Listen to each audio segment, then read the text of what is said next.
भारतीय संस्कृति में भगवान श्री राम और उनके परम भक्त हनुमान जी का संबंध केवल ईश्वर और भक्त का नहीं बल्कि आत्मा और परमात्मा का संबंध माना जाता है। हनुमान जी केवल बल और पराक्रम के प्रतीक नहीं हैं, बल्कि वे भक्ति, निष्ठा, सेवा और विनम्रता के भी आदर्श हैं। उनके जीवन में अनेक चमत्कारी प्रसंग हैं। समुद्र लांघना, लंका दहन, संजीवनी लाना, परंतु इनमें से जो प्रसंग सबसे अधिक हृदय को स्पर्श करता है वह है उनका अपना सीना चीरकर यह दिखाना कि उनके हृदय में श्री राम और माता सीता विराजमान हैं। यह घटना युद्ध के बाद अयोध्या में घटित होती है, जब श्री राम लंका विजय के बाद वापस लौटते हैं और उनका राज्याभिषेक होता है। लंका पर विजय प्राप्त करने के बाद भगवान श्री राम, माता सीता और लक्ष्मण जी अयोध्या लौटे। उनके साथ सुग्रीव, जामवंत, अंगद और अनेक वानर वीर भी थे।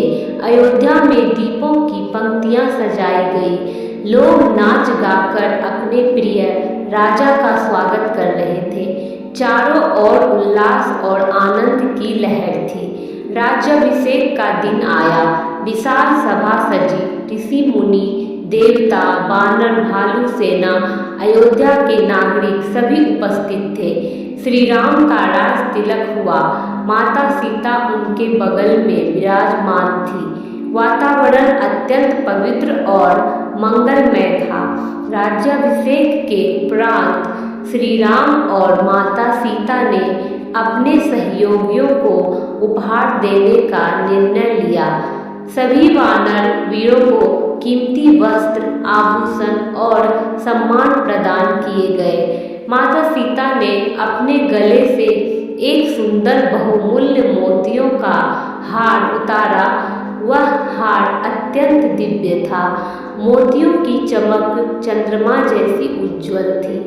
उन्होंने सोचा कि यह हार उस वीर को दिया जाना चाहिए जिसने सबसे अधिक सेवा और निष्ठा दिखाई है।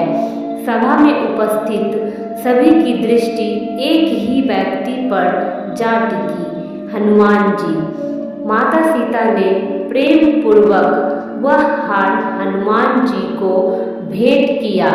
पूरी सभा जय हनुमान के जयकारों से गूंज उठी। हनुमान जी ने अत्यंत विनम्रता से वह हार स्वीकार किया। वे हार को अपने हाथों में लेकर एक एक मोती को ध्यान से देखने लगे। वे हर मोती को उलट पलट कर देखते, कभी कान से लगाते, कभी उसे तोड़कर भीतर झांकते। सभा में बैठे लोगों को यह अजीब लगा। कुछ दरबारी आपस में फुसफुसाने लगे, यह क्या कर रहे हैं? इतनी कीमती वस्तु को तोड़ रहे हैं। हनुमान जी ने एक मोती तोड़ा, उसमें कुछ ना पाकर उसे फेंक दिया। फिर दूसरा तोड़ा, फिर तीसरा। वे हर मोती को तोड़कर देखते जा रहे थे। सभा में बैठे एक दरबारी ने व्यंग से कहा, हनुमान जी, क्या आप मोतियों की गुणवत्ता परख रहे हैं? क्या आपको यह उपहार पसंद नहीं आया?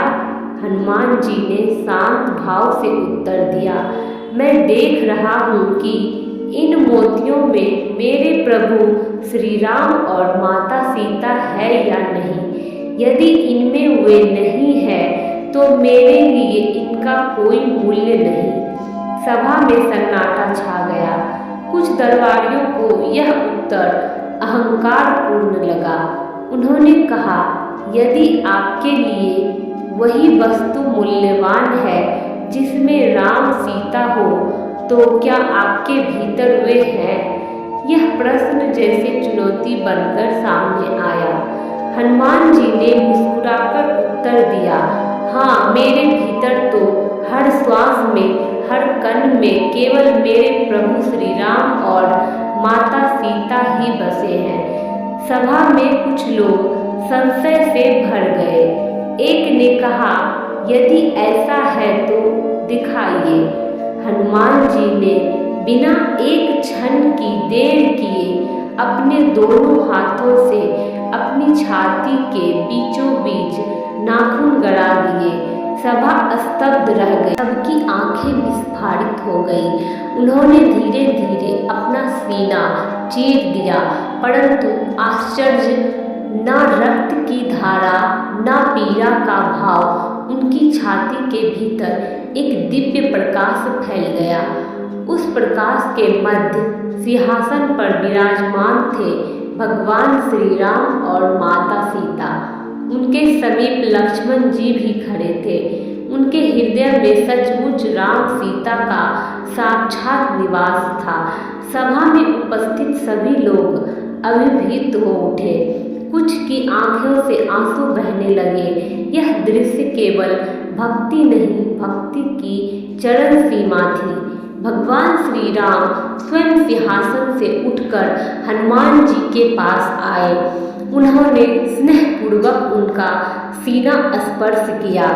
उसी क्षण हनुमान जी का शरीर पुनः सामान्य हो गया।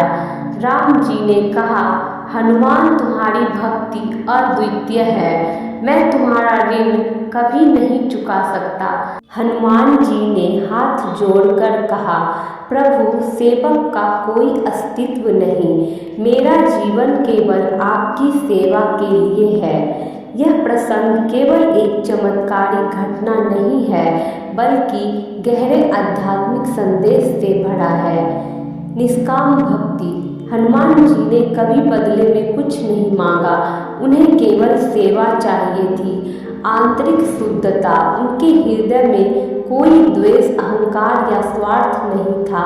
ईश्वर का सच्चा निवास। जहाँ सच्चा प्रेम और समर्पण है, वहीं ईश्वर का वास होता है। भक्ति बनाम भौतिक संपत्ति। मोती, आभूषण, धन सब व्यर्थ है यदि उनमें ईश्वर का स्मरण न हो। हनुमान जी केवल बलशाली नहीं थे, वे विद्वान भी थे। वे वेदों के ज्ञाता थे, नीति और मर्यादा के पालन करता थे, परंतु उनका सबसे बड़ा गुण था विनम्रता। जब लोग उनकी प्रशंसा करते, वे कहते, यह सब मेरे प्रभु की कृपा है।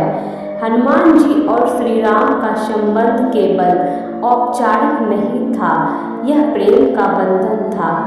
श्री राम जी हनुमान जी से अत्यंत स्नेह करते थे। कहा जाता है कि जब श्री राम पृथ्वी से अपने धाम लौटने लगे, तब उन्होंने हनुमान जी से कहा, तुम इस पृथ्वी पर रहकर मेरे नाम का प्रचार करो। इसलिए हनुमान जी को चिरंजीवी कहा जाता है।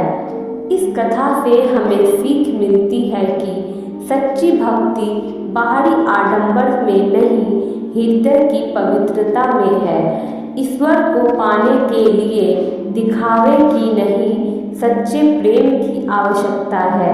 सेवा का भाव जीवन को महान बनाता है।